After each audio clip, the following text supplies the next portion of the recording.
તો અન્ય મહત્વપૂર્ણ સમાચાર નડિયાદથી. નડિયાદમાં કેફી પીણા પીવાથી 3 લોકોના મોત નીપજ્યા. ત્યારે ત્રણેય મૃતદેહનું પોસ્ટમોર્ટમ કરવામાં આવ્યું છે. પોસ્ટમોર્ટમ કર્યા બાદ પરિવારજનોને મૃતદેહ સોંપવામાં આવ્યા છે. ત્રણેય મૃતકોના બ્લડ સેમ્પલની સાથે સાથે માનવ અંગના પણ સેમ્પલ લેવામાં આવ્યા. વિસેરા અમદાવાદની લેબોરેટરીમાં મોકલવામાં આવ્યા, જેનો રિપોર્ટ લગભગ 1 મહિનામાં આવશે.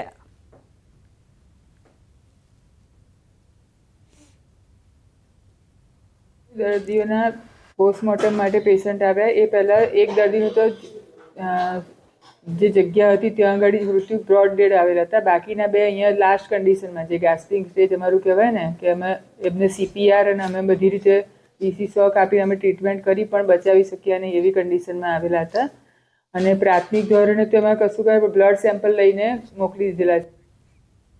તો દ્વારકાના ખંભાળિયા માર્કેટ યાર્ડમાં નવા જીરાની આવક થતા વેપારીઓ દ્વારા ખેડૂતોનું ઢોલ નગારા સાથે સ્વાગત કરાયું છે. માર્કેટિંગ યાર્ડમાં ભાટવાડિયા ગામના ખેડૂતને 20 કિલોના 6,666 ભાવ મળ્યા છે. 10 મણ નવા જીરાની થઈ હરાજી.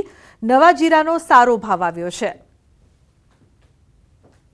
આપણે મયુર ટ્રેડિંગ કુમાં ઉતારેલું છે જીરું, અને મને એવા સારા ભાવ મળ્યા છે જીરાના. પહેલી હરાજી થતા સારું ખેડૂતનું સ્વાગત કર્યું અને સારા એવા ભાવ મળી રહ્યા. આપણે આજરોજ જામ ખંભાળિયા ખાતે માર્કેટિંગ યાર્ડ ખાતે નવા જીરાની આવક થઈ હતી અને ભાટોડિયા ગામનું જીરું હતું, પ્રવીણભાઈ સામંતભાઈ ભાટિયાનું. 5-7 બોરી જીરાની નવી આવક હતી અને 6,666 રૂપિયા ભાવ થયો હતો. અને ખેડૂતને એકદમ સારા એવા ભાવ મળ્યા